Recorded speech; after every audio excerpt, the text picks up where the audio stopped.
guys, it's M to the A.D.D.Y. I don't know, but today is a very, very, very, very, very cool day. Because today, we had finished our awesome, puzzle. I forgot the word. We finished our awesome puzzle, and don't worry, it will be hanged up there. I just need to find a frame. So today, at around maybe noonish, I'm gonna ask Mom to drive me down there to find one. But for today, we are gonna build something different to Distractible. We're building this. So I don't know if you guys know, but I'm a bit of a Harry Potter fan of the movies, not the books, because God hell no, I'm not gonna read no 5,000 page books, but I'm willing to read the Lemony Snicket series, so call me a hypocrite if you want. But yes, I'm a big fan of Harry Potter. I am a Hufflepuff, which explains a lot about me. I also love chess. I am currently I know how to play chess, but I'm not really good at it. And my dad is pretty good at it. He's better than me. He's not a grandmaster, but he's better than me in chess. So, whenever we have a chessboard, either we have a chessboard at home, but when we either play chess on that, or when we go for Thanksgiving up to Lake Tahoe, there's a hotel that we go to eat after Thanksgiving dinner. Like you know, the day after Thanksgiving, that day we go to another hotel different from where we're staying, and we go there and eat there, and then there's this little gingerbread house diorama that my mom really likes, that she can go see and drink her wine, and me and Dad, we just play chess and checkers and whatever games have you until we go inside and eat. So I was thinking, since I love Harry Potter and I love playing chess, why not get this Lego chess piece?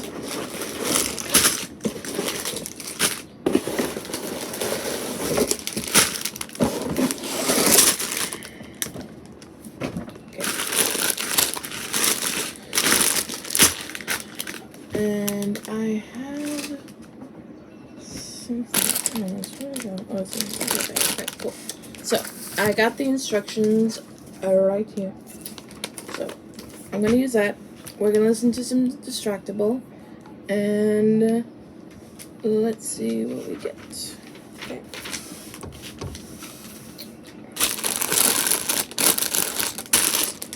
Three, 4, 5.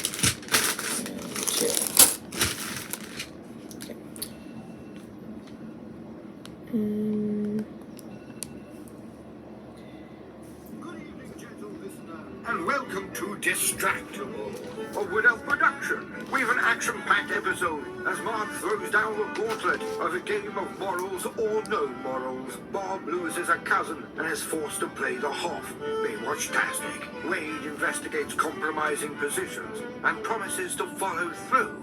The coup de grace being a bit of lifeboat RPG, where virile Bob slips the bed, while Wade finishes off the women and children. Yes, it's time for Who's the Worst. Now sit back and prepare to be distracted and enjoy the show. Hello, gentle listeners, and welcome back to Distractible. My name is Markiplier, and I am your humble host for this evening, joined by Wade and Bob. How are you guys doing today? Good. Not so humble. I'm feeling great about myself and me. Okay, good. Okay, that's neat. That's really good. That's pretty cool. I came here today, and I came here to win. Okay, great. I got my winner's pants on. All right.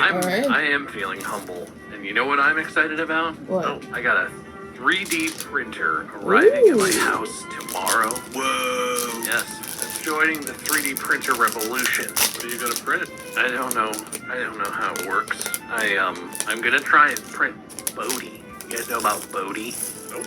How much ink is that going to use there? What do you just like put things in it? It spews out. Like how do you fuel it? It takes little spools of little plastic pencil lead. It's just plastic. What if you want to like 3D print an organ or a cheeseburger or something? Does it still just use plastic? That ain't it. That could happen in the future, though. No, the boat though. The boat. It's called 3D Benchy. 3D bench. It's a benchmark print. It's a tiny little like tugboat looking thingy. It's to look at how your layers are layering, how your detail is, if your printer's calibrated correctly. The idea is you want to print the nice, perfectly clean boat with no, horrible issues, no visible layers, that sort of stuff. That is really cool. And Bob wins the first pick on this game that we're playing today. Hell yes! First pick. And what is the name of the game? It's Morals or No Morals. Oh wow, we got a Bob. Wow.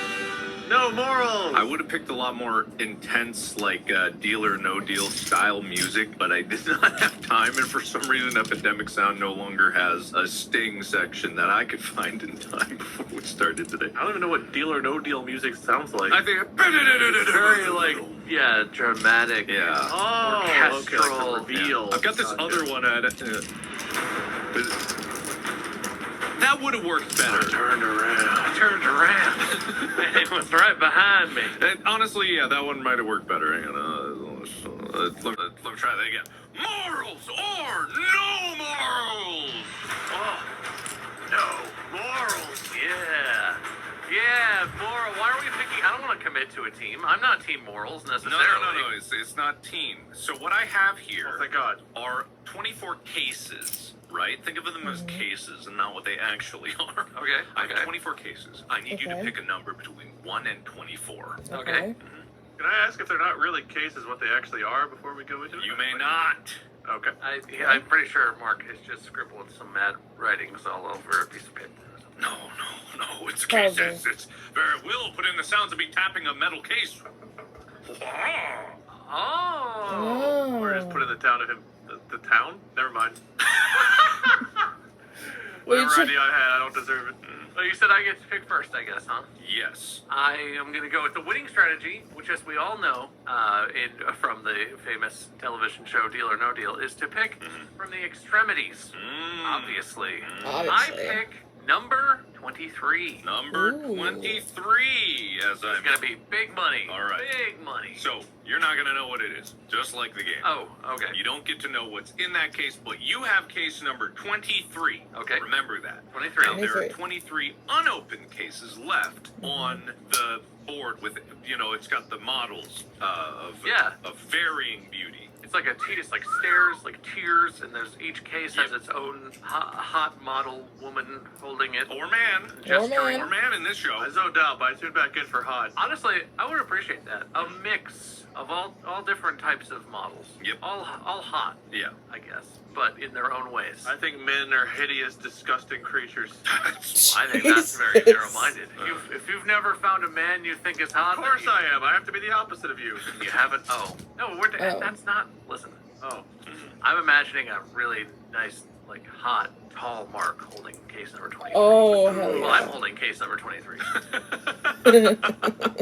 Well, thank you for that. Yeah. I think I'm hot, not necessarily being tall. Oops. I'm not saying he's hotter than you because he's taller than you. Of course I am. I'm just saying he has your look, but also he's tall. But you just imagine if I were to be hotter, the one thing that would change would be Boobs. my height. Hotter or more defined eyebrows, either one of those. More defined Yeah. boobs. Now, wait. Yeah. You also get to pick a case, but you're going second. Okay. Well, that makes sense because Bob already wins. So you can't have mine. So you can't have his. All right. Mm. Well, there's only one option. Then I take case 69. There is no case 69. Can he Okay, have then I cases take 6 and 23. 9? I didn't hear what you said, Bob, because it was covered up by something stupid Wade said. Oh, I was gonna say, can he have cases 6 and 9? No, he can pick one of those, though. Oh. And then he can rotate it speedily. I'll take 7 then. 7. Oh, that would have been good though. You get case number 6 and then you flip it into the air and spin it as fast as you can, and then it's all 6 9 6 9 6 9 6 9. I think a 6-9. I think a spinning and vomiting. So for everyone at home, Bob has case 23, Yep. Wade has case 7. They don't know how many points are in these cases, but I can tell you that the value of the points within the cases ranges from 1 point all the way up to 1 million points. Oh, yes, okay. Okay, I'm gonna stop that right there, okay? I can't remember what the highest number was, but guessing that Bob chose 23, I'm gonna guess it's either 25 or 26. If I can remember Deal or No Deal correctly, it's up to 26. So, picking a number between 1 and 26, 6 and 23 have been picked. I'm gonna go with my lucky number since it has not been, or 7 been picked. Okay, I am gonna pick.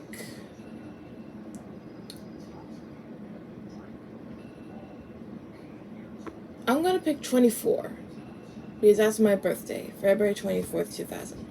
I'm gonna pick my birthday, number 24. Let's see how many points I get. They are randomly distributed, and you will have opportunities to switch your case with another case, and maybe even your opponent's case as the game progresses. I just want to say, Which one has the most? I happen to have like a hard carry case next to me with like latches and stuff. Yeah. I'm holding it because this is very legitimately. I'm really excited about this. Good. I have a box of tissues, and I'm also excited. Good job, Mine's Wayne. cooler. I have a cooler case. Mine's cooler. Yeah. Anyway. Mine's cardboard. So, as this game progresses, the reason it's called Morals or No Morals is because I am going to ask both of you moral dilemmas, of which there is no correct answer. However, the answer that I like the most will be selected to pick another case. Okay. I would like to apologize to Bob at the start of this because it was a philosophy, morals, and ethics focus. This is literally, I was made for this, so I've already won. So I just want to apologize for wasting your time for the next hour of my victory. It could be no morals. It'd be really embarrassing after saying that if you got your fucking ass kicked at morality, wouldn't it? That would suck. All right. Well, are you boys ready? Bob, because you got first pick. Actually, no, it's not.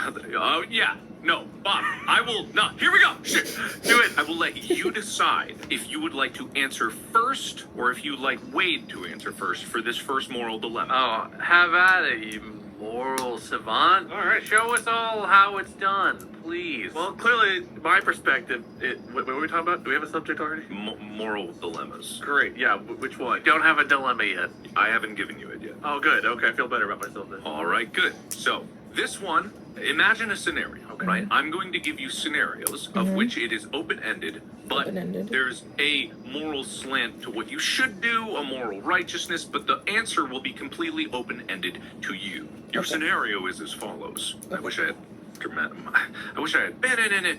We'll put it in, please. Like the Who Wants to Be a Millionaire? Yeah. like- Yeah, who wants to be- Yeah, The exactly. non-copyrighted one. Yeah. Yeah, please.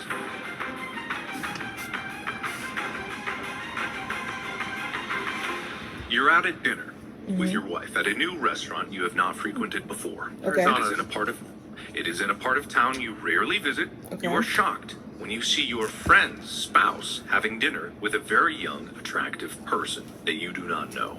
That is not their spouse. From the way they are behaving, it's obvious that they are more than friends. The couple finish their meal and leave without seeing you, but they behave very affectionately on the way out the door. What do you do? All right, question. Is this a friend of mine Wait, what was it? or is it just my friend's spouse I don't know very well? Does that matter? I mean, it kind of matters because, like, do Yeah, I it kinda have this matters. person's phone number? Yeah, let's assume you know all parties involved except the person they're having dinner with. Okay. It's clear the situation is your friend is being unfaithful. Well, really, what I would do probably if I... Okay. Now, before Wade answers, here's my thing. Okay, so I have a friend, and that friend has a spouse, right? My friend has a spouse, right? And he or she, right, non-configured as a being, looks like on a date with someone that's not their spouse. And I see them kind of flirting and having a cuddle, and they're looking like they're having a date, and they leave without seeing me. What do I do? Okay. As a good friend,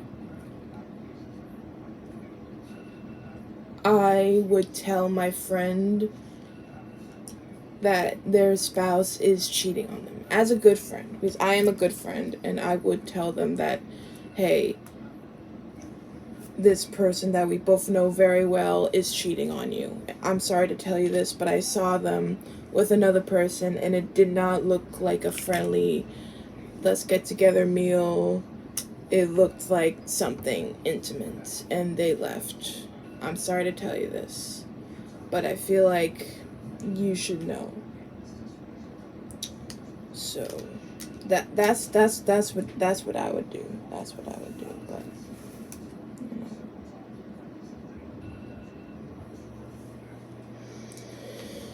that's what I would do. I would tell my friend.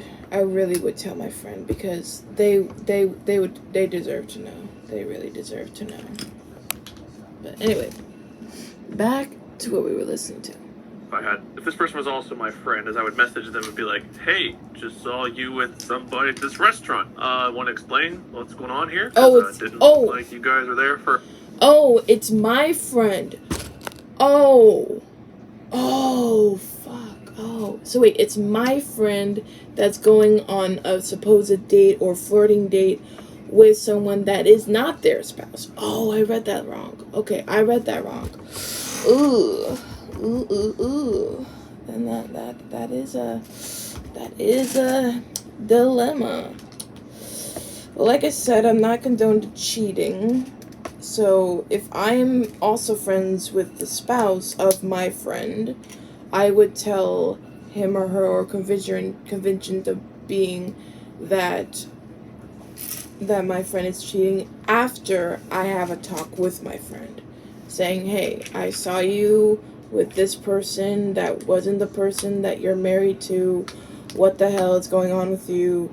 Care to explain before I tell your actual spouse? And if they give me a bullshit reason, then I'm gonna tell the spouse. But if they give me like a legit reason, like, oh, you don't understand, me and my current spouse are having hard troubles and we're actually filing for a divorce, or something like that, then I would, like, if he had like if my friend had a legit reason that's good enough, and a reason would be like, if, you know, the spouse that he's currently with cheated on him, or that they're already going for a divorce and they didn't tell me, because I get it would be your business, not mine, but I would like to know that you guys are going to do a divorce, then fine, just tell me, so that I'm not blindsided when I go to a random restaurant and seeing you with someone that's not your spouse,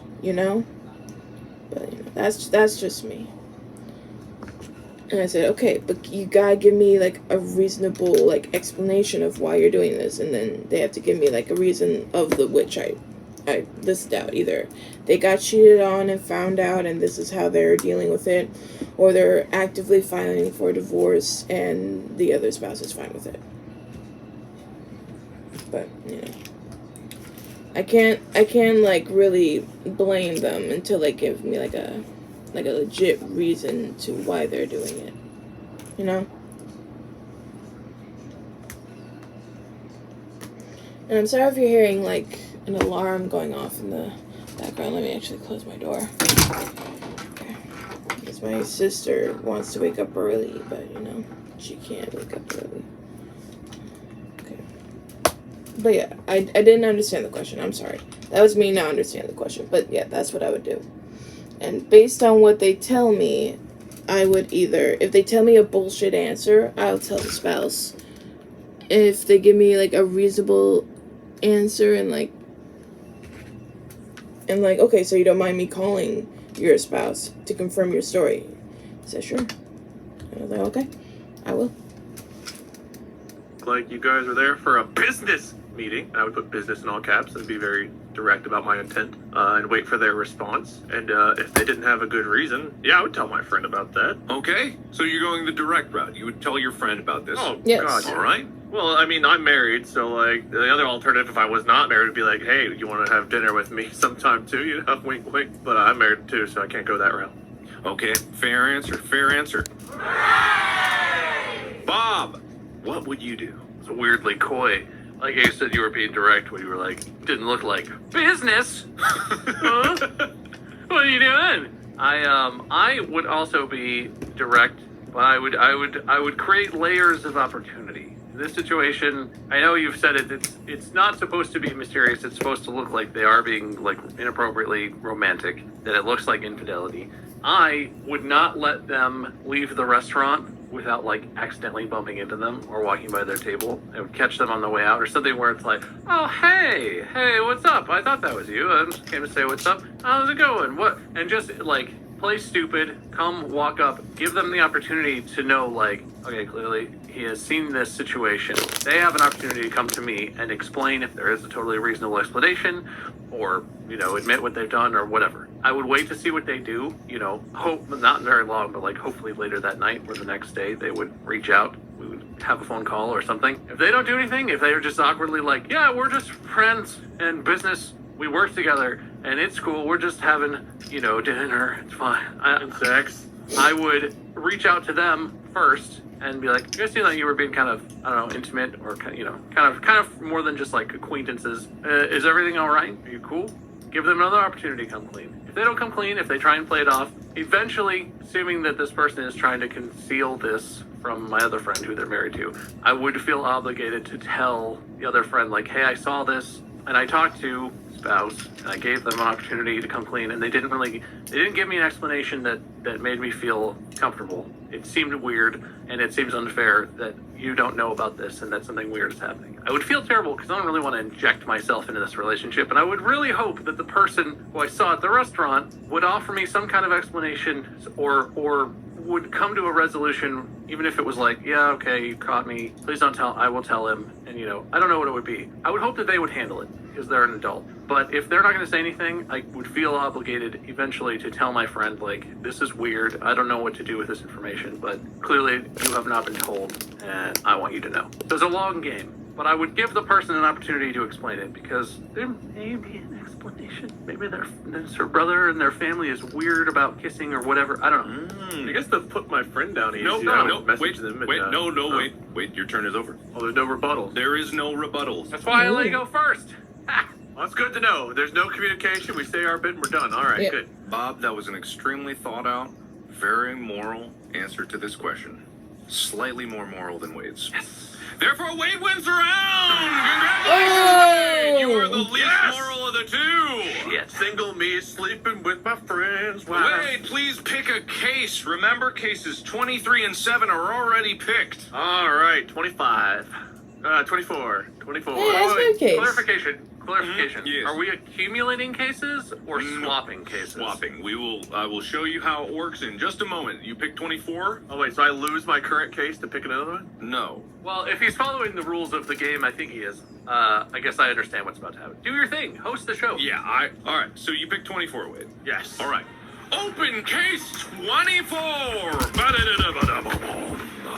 Case 24 has 50 points in it. That's pretty good. That's a lot of points. Okay, these range from 1 to 1,000,000, right? Yes. That's a lot of points. Are you swapping cases? No, I'm keeping 7. Probably 50 times more than Yeah. you have. It might be. It might be, it might not be. I have 50 All points, right. so I'm feeling good by 24 myself. is now out of the game. 50 points are lost forever to the wind. Whatever. I wish I could do the whole banker thing with the math and calculating to give you an offer for that, but we don't have time for that, and I don't have the math to be able to do that. You could just make arbitrary offers.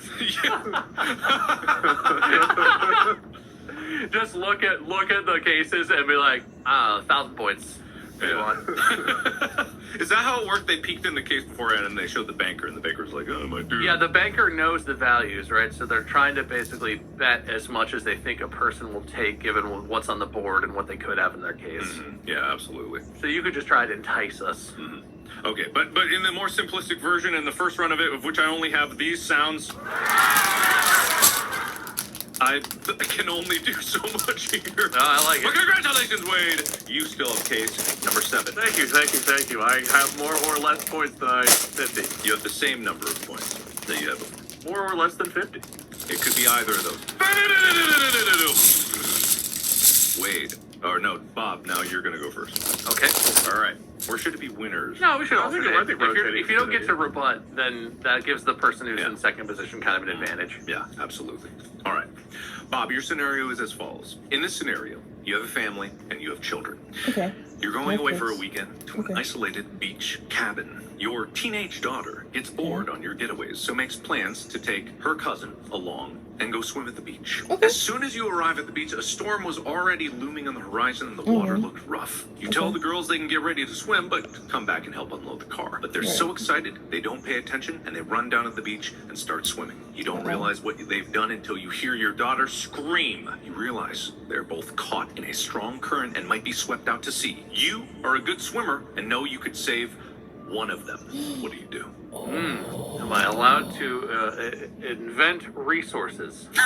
Yeah, am I I allowed will to? allow you to use your ingenuity. However, I will count the time that it takes you to do things. Okay, I quit.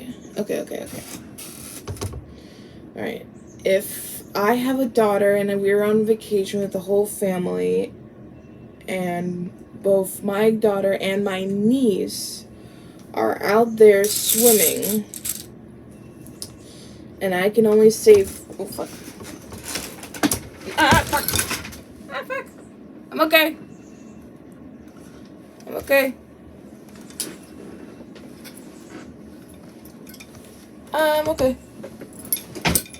There we go. I'm okay. Yeah, what was I saying? Oh, right, daughter in danger. If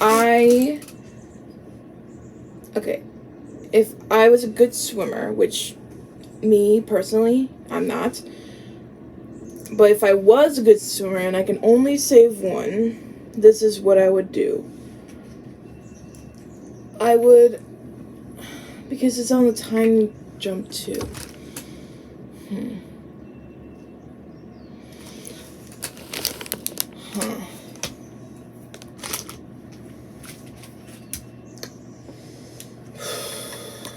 This is a dilemma. This is what I would do. I would call my spouse, because I would think that they too are also a good swimmer, but they're probably not, given the circumstances that I am the only one watching the girls.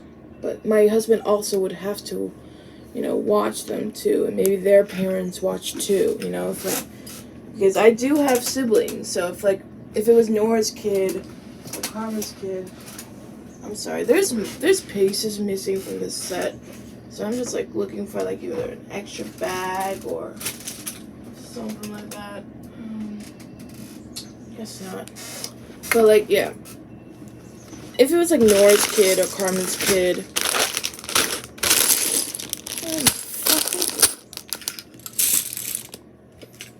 alright, look at this bullshit. Hold on, I'm gonna answer the question in just a minute. Look at this bullshit. So, there's supposed to be 14 of these long things and these short ones. I have the short ones. I have all the short ones. But where the fuck are the long ones? Look at this crap. Look, I'm right here, right? I did this, and now I'm doing this. But I don't see the long pieces. I literally don't see the long pieces. Guys, look. Do you see this bullshit? I do not see the long pieces. And they're not in these bags either. It's just pieces for, other parts of the set. Seriously, I do not see them. It's gonna drive me absolutely fucking insane. I don't know. But anyways, back to the thing. Okay, so I don't know how I'm gonna build it without these pieces, whatever. But yeah, I would try to scream, help, my children are over there. honey, get someone to help. I'll try to rescue my niece and daughter at the same time, even though I probably can't.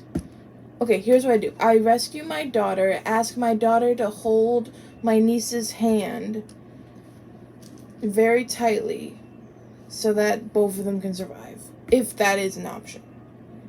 Because I would seem that it should be that should be an option in order to save them both.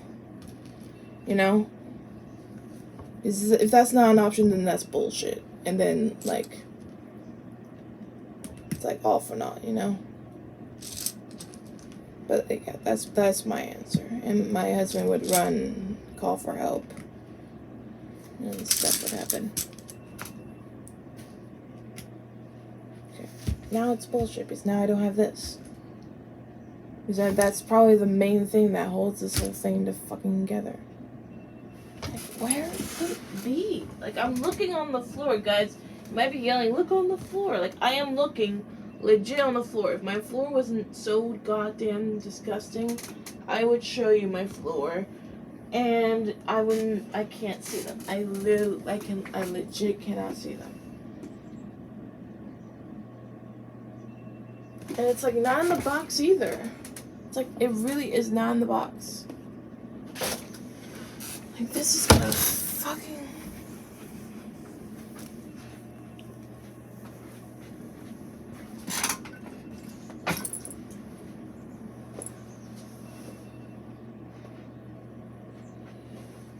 This is so fucking incredible that I cannot find them.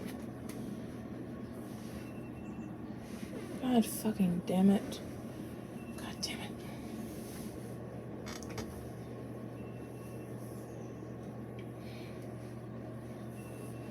I'm gonna have to find I gotta do something. I will count the time that it takes you to do things. Okay, I quickly run down to the beach. I assess what's going on. I take my pants off because they're really heavy jeans. And yes, I'm just wearing boxers, but this is life and death, so it's fine.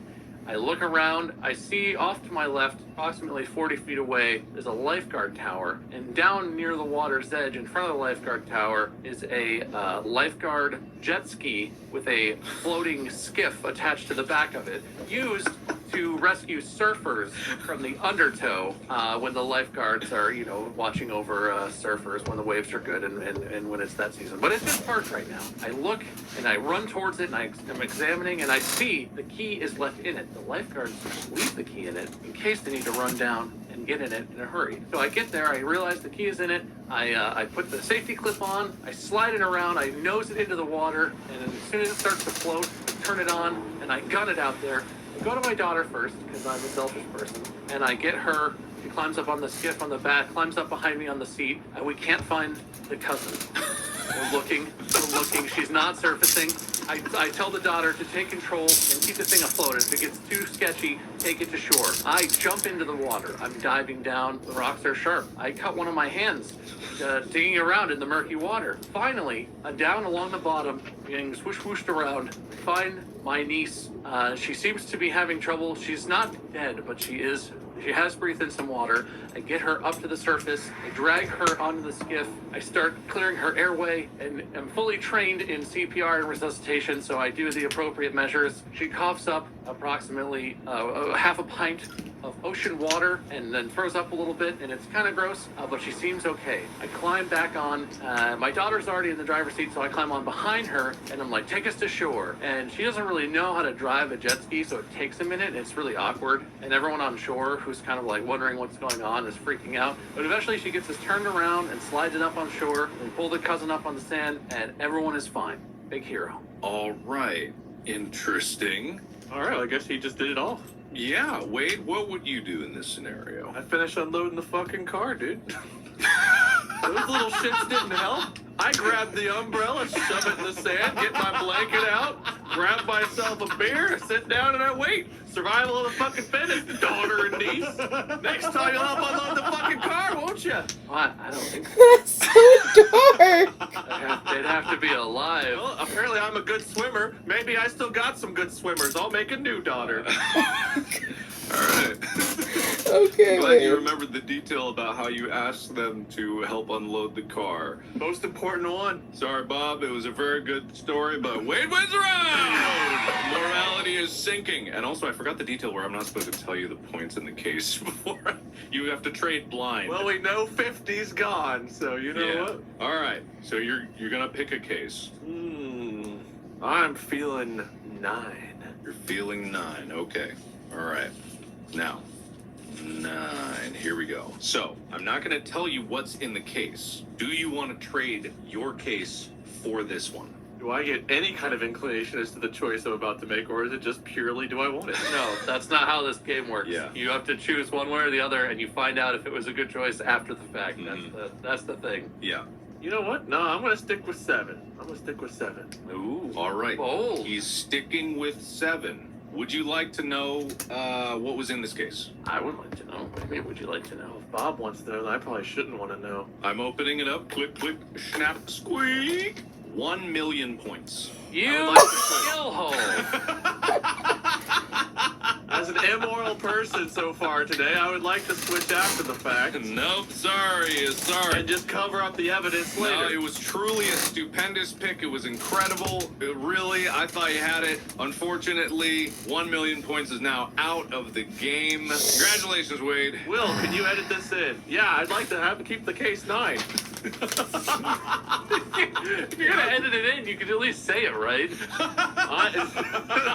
Yeah, I'd like to want to the 9. Give me the 9. Give it to me in. Give it a 9. That's an awful lot of smack talk for someone who's been awfully moral today.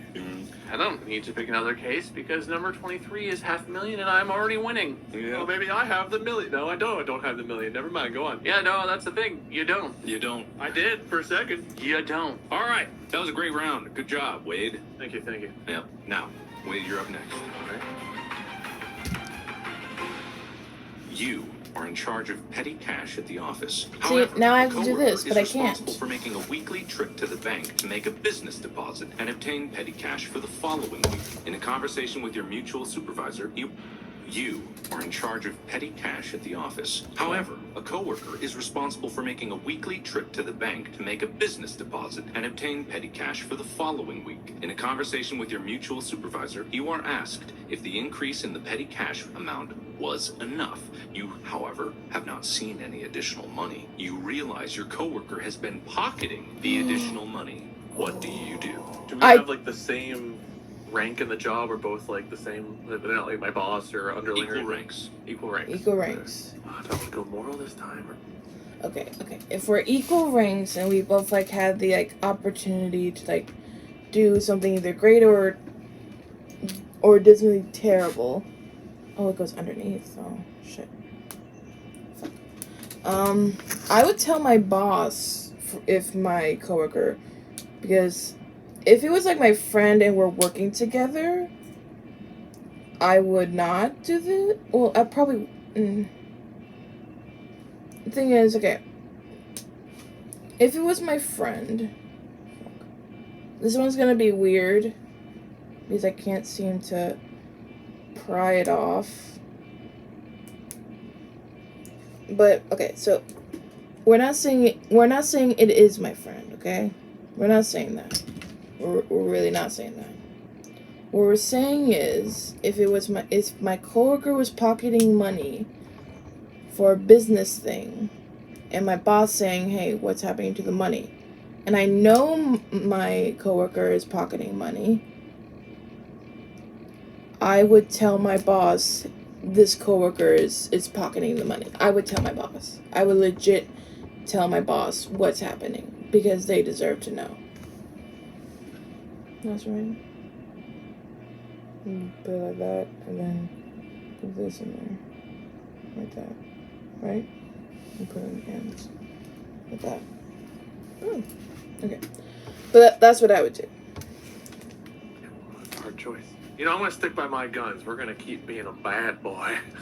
We go to our coworker and we say, "Hey, I know what you've done. I've got evidence that you've been stealing from the company. If you don't cut me in 50%, I'm going to turn you in." And then I follow them around and I try to gather more blackmail on them because, you know, if they're doing this, they're doing more. more, and then I can blackmail more and more and more until they're paying me even more than what they're siphoning from the company. And then I can quit my job and just live off of the money that they're paying me on the side. All right, good answer, I think. Thank anyway, you. Bob, what would you do? All right, I would launch a clandestine investigation.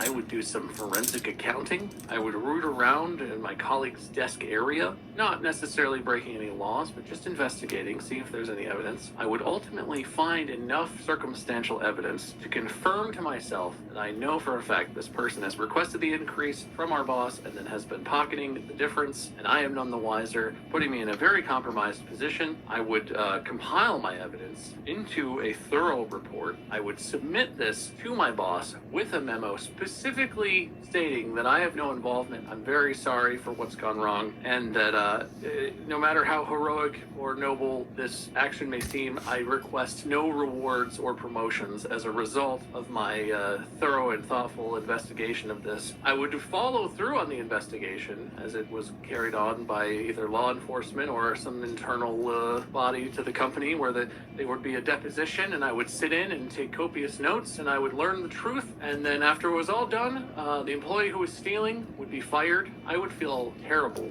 so terrible that I would feel obligated to donate to their GoFundMe to help fund their young daughter's braces, because she has serious need for braces and it could affect her long term, and I want her to have good things in life, and I caused her father to lose his job at this company. Whether or not he was acting morally, it's still partially my fault. So I do my best to make good. I do what I can. I write letters of recommendation, honest letters that are not going to help this person get a job probably, but I do as they ask, and I try and be the best person that I can be, and I get no reward or benefit whatsoever. In fact, I'm punished. I'm given the responsibilities of the person who was fired, and my job basically doubles without any increase in pay whatsoever. It's very stressful and terrible for my personal well-being, but this is the burden I bear, being a good person in today's society. Should have followed my example. You had a chance. My God, that's the most moral thing I've ever heard in my life. Wait, was right! Least moral! That is this. Least moral. So no moral. I'm just waiting for it to switch back. I'm assuming it's going to switch back. Oh. It has to switch This back show in is order to be called fair. Morals or no morals, Yeah. not just no morals. No morals is your opportunity to make more money. Maybe. Don't worry, Bob. I got this for us. I'll work that in. I'll work that into the next round. Okay, all right. We'll work it in the next round. Wade. Yep. Pick a case. Oh. Well, we did 9 before. Let's do 6 now and knock it out of the way. All right. You got 6.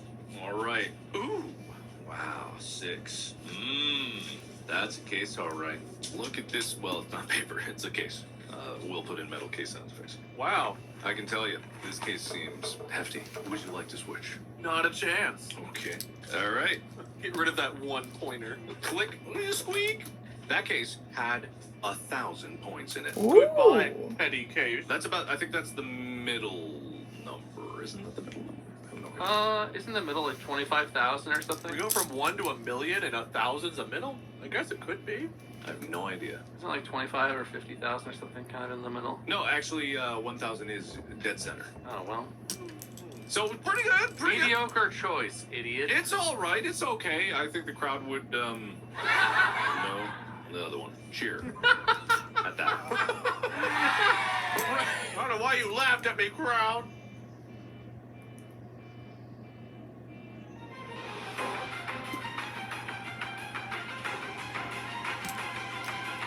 All right, Bob, it's your turn. Okay. You've worked years to be successful in your father's business. You felt Okay. you were obligated to take over as he worked his whole life to build the business left to him by his father. However, the large businesses in town have seriously cut into profits, and for several years, you and your family have just managed to scrape by. Your father's health has declined, and he has been hospitalized. He has a substantial life insurance policy that expires at midnight. If he dies before midnight, you will inherit enough money to pursue a career you have always dreamed of and provide adequately for your family. What do you do? Do I get any information about the quality of the relationship with my father? Good, very good, extremely good. Okay, well, that's where I was going to go. It's a strong relationship. Okay, so if my dad made a company, right? And the company was was not doing so well as of late, and and his insurance was about to run out by midnight. And if he dies before midnight, I could have the money to either follow my dreams or to rebuild what my father had made. Okay, I will wait until he dies because I'm not a murderer. I don't want to murder my father. And, like, if he dies and the business goes down, so be it. I'm gonna stand by my dad until he passes. I'll probably be bankrupt, and my family probably bankrupt, and millions will probably lose their jobs, but it's a sacrifice I'm willing to take in order for my dad to either be healthy and happy, because you can only have one dad, so... That's my choice. That's my choice. That's my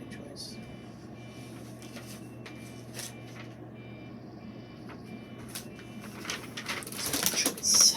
Loving relationship. Yes. This is a hard time for me personally, but also for my family. As my father lays on his deathbed, an unknown number of hours or minutes, who knows, lay before him until his life is over. I gather the family, I gather the grandchildren. They all give him some adorable little art that they've made and get well cards and have a hug and sort of hang around, and we do a little story time. It's a very touching family moment. And then the kids go off to bed at some point into the evening. My wife and my siblings and their spouses are all there. We're all sort of sitting around. It's very solemn. Just talking to Dad. He's not really responding, but he's there, and we're just being there, enjoying whatever time is left. It draws later into the evening. People start to trickle out. At some point, it's just me and my spouse just in the room, and eventually she's like, I'll just leave you, and I'm gonna go check on the kids, whatever. Gonna go do something. And we're sitting there, and it's been hard, but a great evening. Everyone has had a chance to sort of say their piece, and Dad is hanging on. Gets to be about 11:40, 11:45, right near the time the life insurance is about to expire. And I sit there, I sort of give my dad a knowing look, and we make eye contact for a minute. I reach behind my seat, tucked into my belt is Dad's old revolver, and I draw that from my belt, and I hold it in my hand, and I just look at it, just a long look, just thinking about, what am I about to do? What is this? What is happening? What kind of man am I? And I look over at Dad, and he looks back, a knowing look. We understand each other. I take the revolver and pass it to my other hand, grabbing it by the top and pointing the handle, or whatever it's called, the grip of the gun, towards my dad without saying anything, and I extend it out. He can barely move at this point, but he knows what needs to happen. Dad reaches out, grips the pistol. I stand up, I give him one last look, and then I walk out of the room. I go down the hall to where my wife is waiting in our bedroom, start getting ready for bed, and at 11:59, as it's about to strike midnight and the policy is about to expire, a loud pop can be heard coming from my father's bed. Everyone is shocked. We all rush in. Where did he even get the revolver? I thought it was in the gun safe. How did he do this? He's been in bed for weeks. He can't even move. Did someone give it to him? Who did this? I am the most shocked of anyone in my family. I can't believe somebody created this situation. I lead the charge in investigating. Who could have done this? Who knew how to get into the safe? We can't get to the bottom of it. The ambulance comes. The life insurance policy is eventually collected. And my family lives a great, long life. Pretty lucky. I think most of them cancel out if it's Yeah, I was gonna say, self-inflicted. There's a self-harm carve-out. the situation was, he was hospitalized but not dying. No, he's dying. No, what happened was you brought a gun to a hospital, forced it into your dad's hand, made him shoot himself, and then you didn't even realize there was a suicide clause in the insurance, so you didn't even get the insurance. You said to be less moral. That was incredibly amoral and stupid, and I love Your it. dad's like, son, all I did was break my leg. The whole time you're like, you give him a knowing look, and he's like, he knows, all right. He's like, son, no, that's the only way before the stroke of midnight. Anyway, Listen, that was I did not get the not dying part. I thought you said dying. Gotta be honest. And I was like, you were in a hospital. Did I go down to my wife's and ours bedroom in the hospital?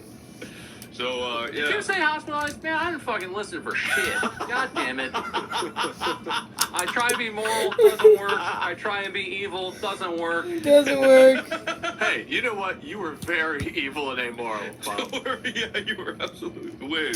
You might have missed some details, but you were very amoral. Yeah. All right, Wade. This one's tough for me, because I've lived a long, blessed life with my dad, and I just can't I'm going to imagine give you life 30 without seconds because we're getting no time. Great, 30 seconds, all I need. Okay, well, I go up to my dad's room, I say, Dad, what happened? Are you okay? I stubbed my toe and I think I might have twisted my ankle. They're gonna put a cast on, I should be fine.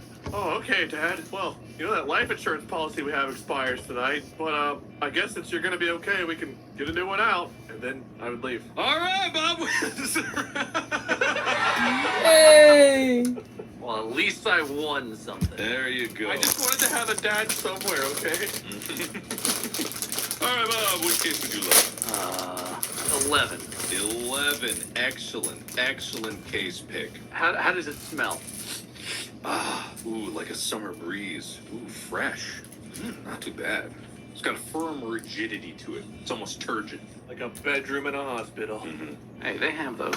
I take number 11. I switch. All right, you're switching. You fool. You switched case 23 for 11. 23. Click, click.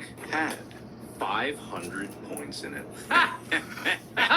That's almost the middle. That's, It's too bad you swapped for the 250-point case. All I have to do is tell the most horrific story I can imagine, and I am rewarded. Yeah. Lesson learned. Yes. You made your dad kill your dad real good. Yeah, that was a pretty horrific scenario. Because you were talking like I was imagining the reality of it. And no, you cannot reinvent reality of the scenario. I bent the rules for the jet ski. I will not allow it any further. All right. He went in to have his tonsils removed, and you made sure that was that. Mm-hmm. If I don't listen, it doesn't really matter what you say reality is. It is what I think it is. Your dad is not dying. He is perfectly fine. But it's time to say goodbye to dear old dad. I love that. Jeez. I don't think that's the right response, I gotta be honest. All right. Well, that's why it's moral or no moral. And the next one, Wade, you were going first. Got it. Your scenario, your friend tells you that they committed a crime, Ooh. that they can't get any sleep at night because they killed someone. Okay, how Ooh. close is this friend? Like a best friend I'm or not like done. you guys' friend? It's your best friend. It's your closest friend. Great. Ooh. Okay. But they can only trust you with the confession. They just Okay. needed someone to tell because the weight was too heavy on their soul. A few Okay. days later, you read in the paper that someone else, not your friend, has been arrested for the murder of the person that your friend just confessed that they killed. What do you do? Who's the Ooh. person that died? Someone I know, someone I like, someone I hate, someone just random. Random. Random. Ooh. They're a Okay. good friend. Right. All right. This is also a dilemma. Huh. I would try to convince my friend after I just saw it. Hey, you're gonna have to come clean and confess what you did. You're gonna have to turn yourself in. If you don't, I will, and you know I will. You have to make the right decision. You have to go and turn yourself in. And they said, no, I can't. You won't understand. My family, like, yeah, but do what's best for them. Don't make the police make you the murderer. Make yourself the murderer. Because you are a murderer. You gotta turn yourself in, bud. You gotta turn yourself in. If he doesn't, then I'll turn him in. If they do, then I will visit them every day in prison. Every second Sunday. Every third Sunday. I remember it. And I won't miss a day, Yancy. Best friend. They confided in me. Well, if we're best friends, they'd have killed this person for a reason, because I wouldn't be best friends with someone who would just randomly kill, probably. Right. And it sounds like someone's already gotten blamed for it, so it's wrapped up all nice and tidy. Nothing for me to do. All right. That's an awfully succinct way to go. Leaning on your friend. Some could say that's moral. We got a lot of cases. I gotta be quick and on point here, yeah. That's true. Buddy, let's go to the movies. Bob, what would you do? I would take the recording that I secretly made of my friend's confession to the police, and I would volunteer to testify against them in court. Okay, all right. Turning your friend in. Is that moral or amoral? Who can tell? This is the dilemma. See, Wade took the route. It's okay, my friend must have had a reason. Some could consider that to be moral. You took the route of your friend killed someone and turned him in. Could be moral. Was I accidentally more moral than Wade again? No, actually, it's tough. Wait, hold on. What are we saying? Is moral or immoral? I'm sorry. Did you just pause to consider if murder is worse than turning on your friend? No. I can see Wade's attitude here with trusting that your friend, if it was your close friend and you consider yourself a good judge of character and have good morals, and your friend must have had a reason to kill someone. Maybe it was accidental. Huh? Maybe less moral to turn your friend in who confessed to you. How could you do that to your best friend? Easily. Just walked right over. I love this show, man. I love this show. And Bob wins the round! Hey! Bob. I'm starting to figure it out, guys. God. In the hopes of expediency, how did they do it? I feel like I have more cases than they usually would at this point in the game. Did they like open a bunch at different points or something? Didn't they? Yeah, didn't they open a bunch? They start off by opening. You can like open 5 cases early on, then it gets less and less as you go. Oh, right, that's right. Bob, you have to open 3 cases. All right. You don't get a chance to pick them. Open 4, 17, and 20. 4, 17, and my numbers are all over. Here we go. 4, 17, and 20. The leather straps on those cases. And these. I love that I hear the paper swoosh. No, it's cases. It's metal cases. Hush. All right. So we're opening these cases. You don't have a chance to pick them. These are just out of the game. 4. Click, click, squeak. Had 4 points in it. Ooh. Oh, yeah. 17. Click, click. Had 250,000 points in it. Ooh. 20 had click, click. 500,000 points in it. Oh, Shit. all right. That's not what you want. It's a good thing we're playing by golf rules. 1 point, 1 win. All right, so 500,000, 200,000, a million are now out of the game. But hey, you got 4 out. So if you think about it, the average is skewing downwards, but not that very hard, actually. Extremely hard. The banker would be lowballing you very, very hard at the moment. 5 points are on the table. 5 Yeah. points. All right. Well, that really worked out. Yeah, it did. Great success. Great success. Next dilemma.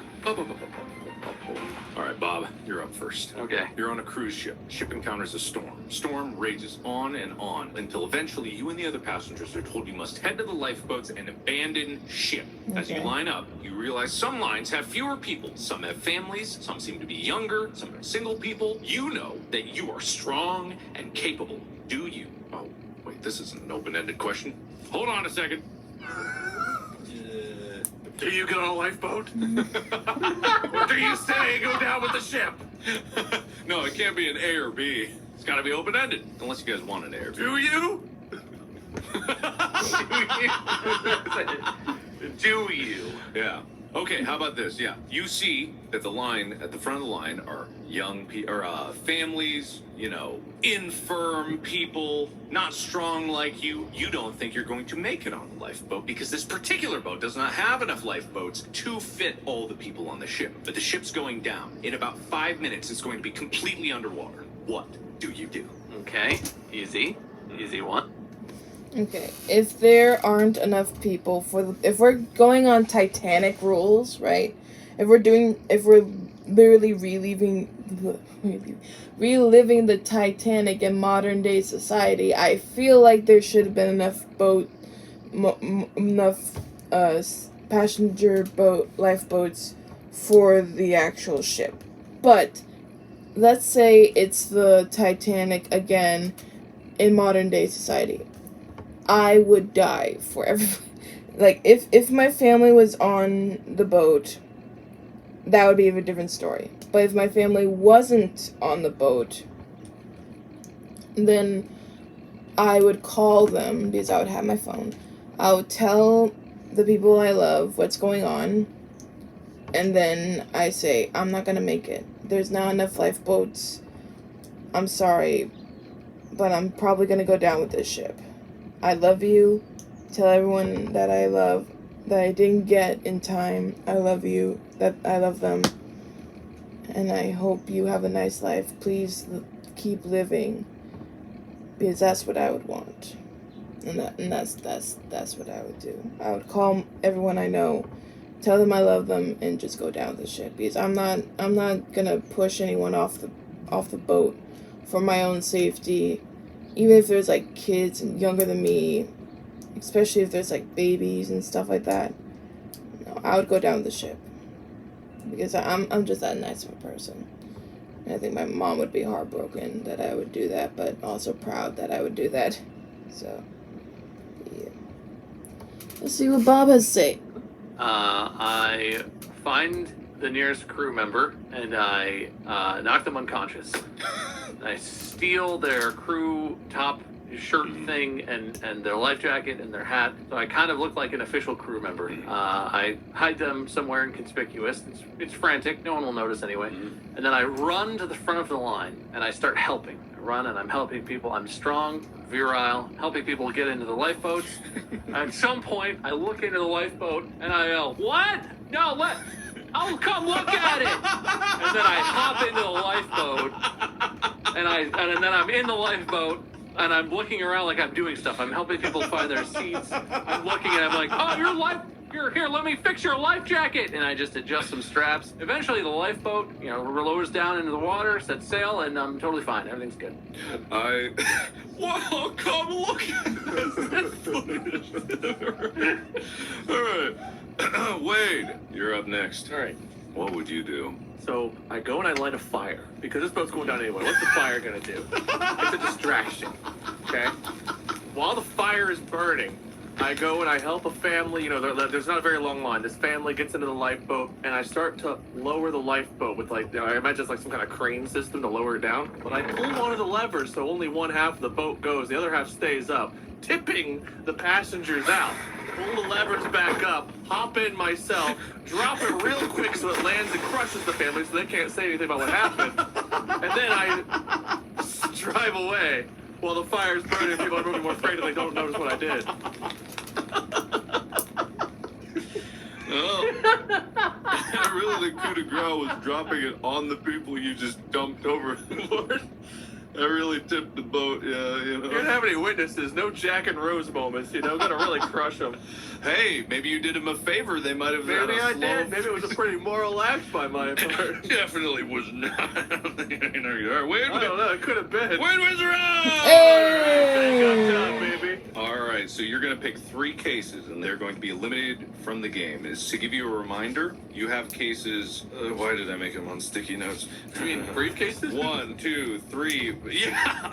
Why did I make them in cases? 1, 2, 3, 5, 8, 10, 12, 13... hold on. I'll make 14. this easy. I got my numbers already. All right, go for it. 12, 13, and 17. All right, 12, 13, 17 was the one picked in the last round. All right, 12, 13, and 2. 12, 13, and 2.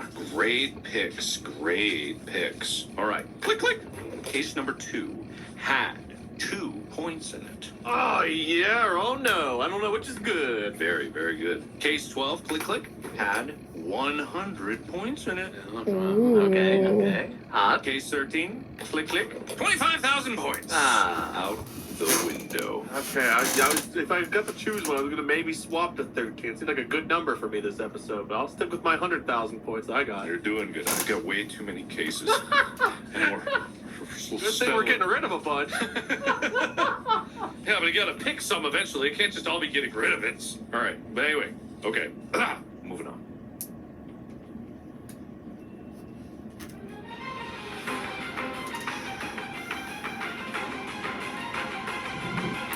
Wait.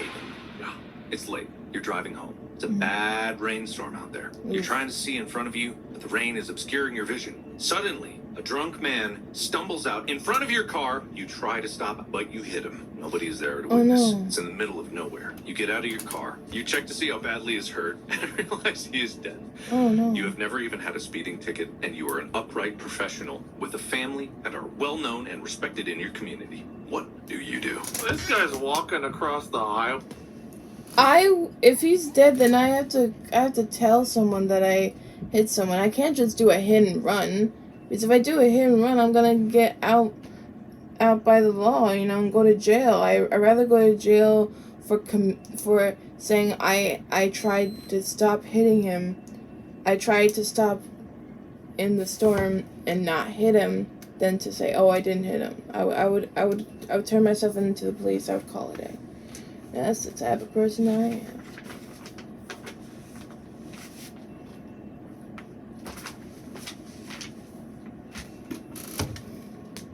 During a bad thunderstorm, he hit me. He ran into me. By the time I get through this thunderstorm, my car's gonna be washed off, so I hit the gas and I go home. Asshole dented my car. I'm mad at him. In fact, if he finds his way back upright, I'm gonna sue his ass. He's dead. I'll sue his family then. His estate. Yeah. Alright. Smells like a good lawsuit. He's just hiding the money. He's really hiding in his safety deposit box somewhere. Alright, Bob. Late night, bad rainstorm. Drunk man stumbles in front, you hit and kill him. What do you do? Well, first of all, I start laughing the moment I realized that I hit and killed a guy. Because that's fucking funny. And just to be certain this doesn't come back on me, I'm alone in my... I'm going to check the details. I'm alone in my car on this, right? It's just me? Yeah, just you. Okay, and is anyone expecting me within a certain amount of time? No, Okay. you're late. No. What I'm going to do is I'm going to go to the grocery store.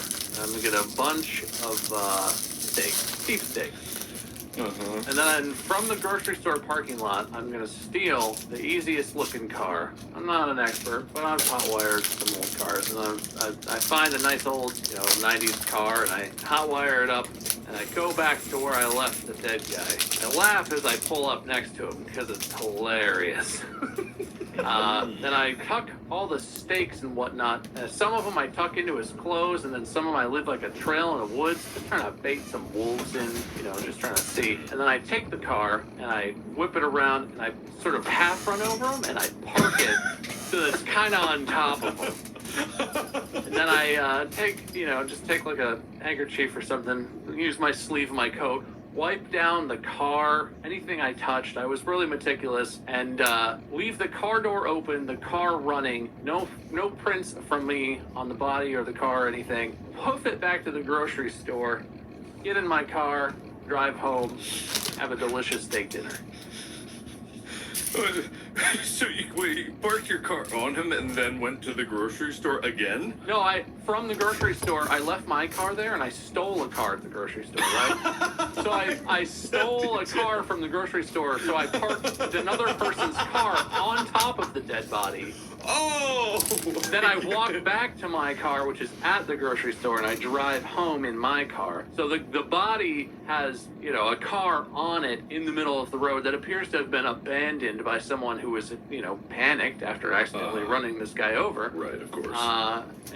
Nothing links back to me. I loved it. I was a little disappointed that the steaks are just part of the cover-up. I thought you were going to use the raw steaks somehow with the body and the stolen car, but it's pretty good. I like it. I realized after I stole the car I didn't need the steaks, but I was improvising, so I had them and I used them, and I kept one for myself. You did. I do appreciate that. Okay, I think you won that round when you started laughing from the get-go. I love how this show's called Moral and Immoral, and it's just the more immoral, the better. Because I'm with Bob. I thought it was going to be 50-50. I tried to have morals. No, that was the whole point. If you have morals, you don't have a chance to win money. Well, now I get it. Well, That's what it is. all I want is money, I guess. That is the point. That is, points, not money. There's no money. Actually, you're not going to win any money. Oh. I want to be very clear about that. There's no money actually happening. I don't know. I heard money mentioned. Can we get that? Yeah, I heard we were promised some kind of money. Okay, Bob, I will give you an option. Okay. You can either pick a case to swap your case, or you can eliminate 3 cases. I want to eliminate some more cases. All right, we're eliminating cases. Give me some numbers. Give me the 3 lowest numbers, like 1, 3, and 4, or whatever it is. Okay, that would be 1, 3, and 5 right now. Okay. All right, case number 1, click, click, 750. All right. Out Good. there. Good. Case number 3, click, click, 25. Oh, Seems yeah. low too. That seems low too. Case number 5, click, click, 50,000. That seems a little higher. We haven't got rid of the point 1 yet, have we? 1 point is still out there somewhere. Somewhere floating in the ether. In Bob's case. In your box. Oh yeah, that's right. In your box. I'm too immoral to only have 1 point in my box. All right. So it all comes down to this. This is the final round, everybody. Okay. I only.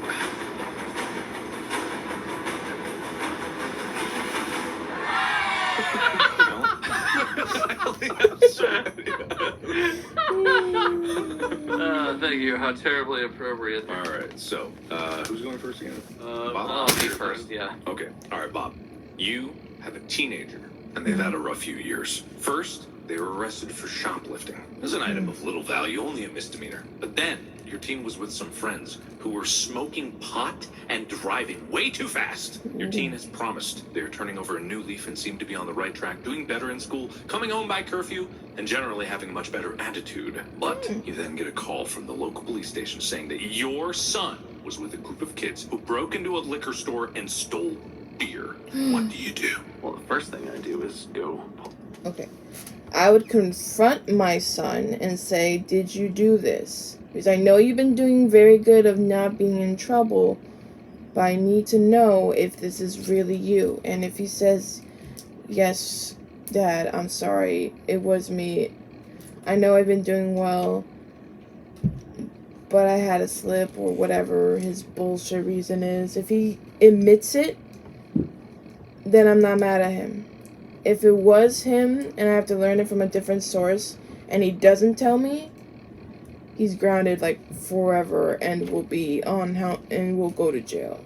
I would not, like, literally, you have to like say yes or no to me in my face in order to be good or bad with me.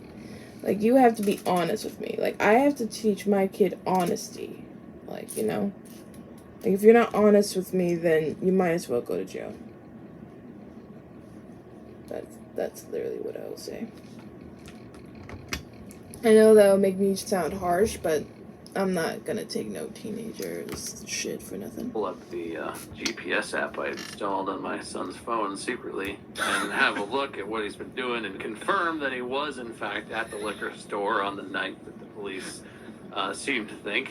Of course, I get that all packaged up nice and neat to hand over to the police officers. But first, I go to a sporting goods store. I get a ski mask and a baseball bat. And then I wait until my son sneaks out of the house and he's going to do some shenanigans. I chase him down. Now, mind you, I'm just trying to scare him. He's with his buddies. They're goofing around. They're drinking. They're doing bad stuff. I pull up next to their parked car where they're having some beers. Get out with the ski mask and the baseball bat, and in a weird voice that would prevent my son from understanding that it was definitely me, and somehow I'm not in my car either. I yell at them, "You break into my liquor store and you steal from me?" And I just fucking destroy the car with the baseball bat. And the whole time I hit it and I'm like, that's from my store. You can't steal from me. You think you can steal from Two Toes Johnny? And I just destroy the shit out of this car, even though it's not my son's car. And then once the car, so these kids are freaked out. They're all grouped up. They're backing away as I destroy the car. As soon as I'm happy with the car and I feel like they're freaked out, I turn at them with the baseball bat still raised, all dinged up, and the car's like flashing and broken. And I look at them, I'm like, "You never fucking come in my store again!" And then I take the ski mask off.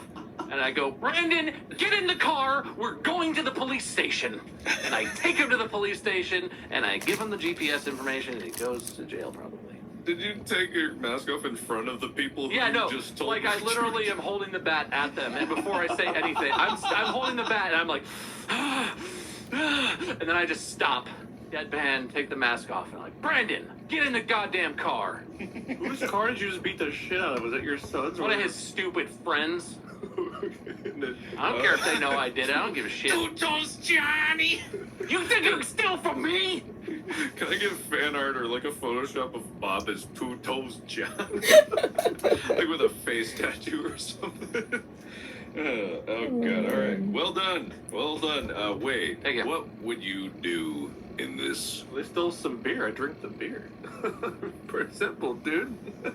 The kid stole the beer. They already drank it. What do you think they did with it? Oh, if they did something with it, then I'm gonna do something with them. They stole beer and stored it for later? So, All right, so here's what happened. You just drink your son's stolen beer and that's it. No. It's an opportunity. did you just pop her in reverse to go back and drink? This is an opportunity. They stole beer. Daddy-O better have gotten a cut of the beer that they stole. And they get caught, Daddy-O. they're going to be in trouble. But it also presents another opportunity, because if they got a criminal record, then, well, their life's already gone, but mine isn't. So I can let them keep doing their crap as long as I get a cut. And I'll start a ring with him and his friends where, you know, they come, they deliver their product to me, they go out, they do their thing, they get caught, they mention my name, they're dead. They don't mention my name, we're good. It's like a pitch for the new TV show Breaking Bad. Breaking Bad. Oh, man. I don't know. I think, Bobby, your idea would be work better for a show called Breaking Dad. I gotta say, Bob wins around. Yes. I think he was more moral. I think he should win, because that I- voice was too good, but I think he taught his son a lesson, whereas I manipulated mine into a permanent life of crime. No, you merely threatened to kill. Bob actually pummeled the shit out of someone's car that he did not know and scared them with physical violence, and then had the insanity to then reveal himself to them, thereby making him scarier. Because who would do that? Yeah. Only a true So- psychopath would do that. Yes. Dad? Mark, you and I know. We've had them. We've had dads. We know what they're like. Yeah, you're right. We are the ones to judge what is dad-like behavior. Yeah. Anyway, and I still say Bob wins that round. All right. Two-Toes Johnny. I can't argue with Two Toes Johnny. That accent was too good. I'll give him the win, too. Bob, this is the last round. There's no point in eliminating cases any further. I will give you an option to pick a case or even... No, that'd be too... I was going to say you could pick Wade's case, but I'm like... I want Wade's case. You want this? You Bet, want this number I want 7? it. Give it to me. He I want knew Wade's I was going case. to take number 7. It's only 1 point. Are you sure? You can pick it. You can pick any one of the cases here. Keep your case. Give me or- Wade's case. Lock it in. Final answer. Final answer. Take that 1 But point. Wade, are you okay with? Oh, yeah. I know it's the 1-pointer. He can have it. I want it. All right. And so you guys, Bob had changed at some point to case 11 from his initial pick. I don't remember what the initial pick was. 23. But Wade had case 7. So now, Wade, you have case 11, Huh? and Bob, you have case 7. Okay, what cases are left? Game's over. Oh, I'm just stuck with Bob's case. You didn't win. You don't get to do nothing. Yeah. I don't get any choice whatsoever. Okay, got it. No. I just chose who wins. All right. Exactly. Come on. Enjoy your 1 point. Bob did effectively choose who won. Now, this is a hard-fought round, hard-fought game. I am proud of both of you for stooping to low morals to get those sweet, delicious, meaningless points. Wade, you just had your case that has been with you the entire round. The one you've held close to your heart. The one that you gave up 1,000,000 points to keep. Yeah. And now it is in Bob's hand. You know, it hurts. It hurts a little bit. That case and I have been through a lot, but at least I'll always have the memory of dropping that lifeboat on that family. Yeah, you will. So, You'll have that. Wade, it is with a heavy heart. I ask you to open, and I'm going to send you a picture of it so you know I'm not bullshitting. Great. I'm not making this up. I love I'm it. sending you a picture. I mean, you can kind of see the other side from this one, but trust me, this is what it is. Okay, I can't wait. All right, I'm going to send you a picture so you can open this yourself. I'm excited. Oh, that would have been fun if I sent you pictures of the... I should have done that. It's That fine. would've- You can imagine. We're imagining along with the All audience. right, I'm not sending this to Bob. I am just sending this to you, Wade. And Bob, is the group chat okay? I don't know. I won't look. I It won't doesn't look. matter. Okay, no, group chat's fine. All right, Wade, you can see what's on the other side of the case, I think. Eventually, whenever it pops in, I will definitely see it. There it is. All right. Yep. Wade, please open the case. All right. Clunk, squeaky. Man, what is this number? It doesn't feel like it has enough digits, Mark. This feels like less than 3 digits. Is it 1? Sure that Is it seven's 1? gonna be the 1-pointer, but This one, at least it's a double digiter. What is it, 75? 75 points, yes. Oh, Oh, man, that's cool. good chances. Cool, Maybe. cool. You know, it's okay, because Good 75 chance, good still chance, beats good 1, Bob. chance. 75 still beats 1. Yeah, well, I'll see, I guess. Yeah, we'll see about that. All right, Bob, you picked Wade's case. Basically, Wade's baby. He loved that case. He loved it like it was his own because it was. But now you have case number 7. I would like you to say a few words before you open this case. I just feel like I got a late start in this game. I didn't catch on that it was supposed to be evil. I was trying to be the good guy, and that really shot me in the foot a little bit. But I think if I could win by basically stealing Wade's win directly from him, that would be both a very satisfyingly immoral way to win and well-deserved, because I am awesome. All right, well spoken, Bob. Please open your case. No way. No shot. What's in the case? Oh, well, the front seems to have a 7 on it, which is accurate. Oh, I'm glad you said another one for clarification. Oh, thanks. I'm so glad that you said that. You know what, Wade? You really are a loser. I just want you to know that, okay? You are a loser, and you always will be. Okay. And my case has 1 point in it. I knew you would stack the one behind the 7. It literally your first pick, and I have them all here. I can show you. I wrote everything down to be accurate. You picked the 1 pointer from the beginning. Your second pick was the million, like, No. oh, The ultimate gamer. I know exactly how to set myself up to fail. and at a stupendous, considering that these are some of the lowest values in the game, Wade wins 75 points to 1. Oh my god. Unbelievable. Oh It no. actually is. I didn't want to do the you swap with Wade, but then you suddenly were so excited about it. I wanted it.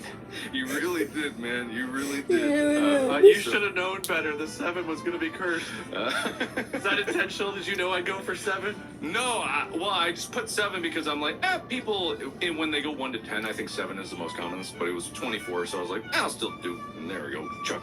I don't even remember what I put for a million. What was Bob's first case number? What would that not have in it? Oh, yeah, what did you pick? 23? 23, yeah. God. Oh, my fucking post-it notes are the worst to do this shit in. Where did you switch to? Just open the briefcase that has a 23 on it. Yeah, this is they're so big and heavy, I gotta move them around and whatnot. Where the fuck did it go? Oh, no. It's because they're forward and backwards, so I'm like 12. Well, I guess while you're doing that, what were the lowest numbers? 1 obviously is the lowest. Was 75 like number 2 or 3 lowest? It was 1, 2, 3, 4, 5, 10, 25, 50, 75, 100, and then it went up quickly from there. Okay. So there were more low numbers than there Okay, were so we high. didn't have the 2 lowest cases. Yeah, 23 had 500 points. Ah, damn it. Yeah. So, well done, gang. Well done, Wade. Hey, wait. Thank you, audience. Thank you. I am a piece of shit human being, and therefore I deserve this win of the piece of shit human being. Yeah, congratulations, Wade. That was an excellent speech. Bob, do you have anything you'd like to say? Anything I learned from this is that there's no reason to be a good person in this world. Or there's just no reason to steal from Wade. Might as well be a dirtbag, because at least you can have fun doing it. You know, honestly, Bob, that moral lesson was an episode that we did. Wasn't it like you lost faith in humanity and we were trying to convince you that there was a point Yeah. to believing in humanity? Yeah. Oh, but you can host that episode next time we do it. This has been Morals or No Morals. Thank you for tuning in. I would love to see fan art on the Discord of Two Toast Johnny as soon as possible. And I hope to see you all on a cruise very soon. Jesus Christ. I forgot that you lit a fire too. The fire seemed totally superfluous. I didn't really see to add. It was already a sinking ship. I needed something else for them to look at while I tipped the boat. Yeah, well done. You're both terrible people, and I win. You made us this way. I did make it this way. In one episode, we saw Bob's villain arc complete.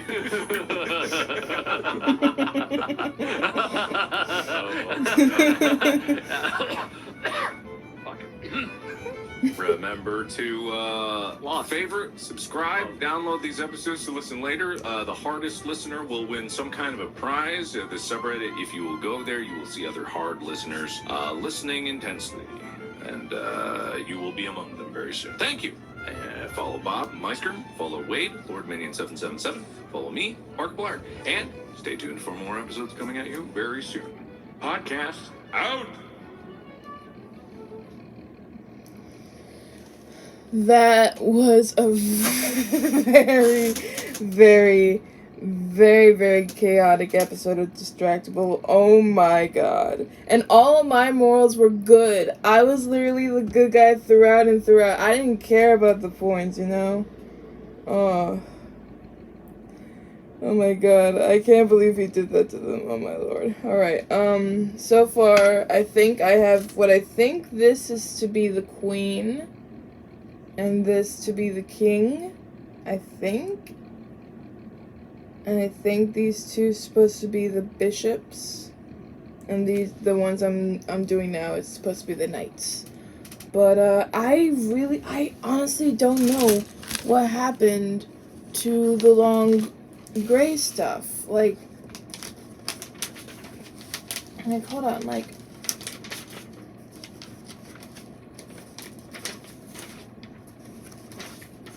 these things. I really don't know what happened to these things. Like, I honestly don't know. I think I saw them in the box, but I don't know where they went.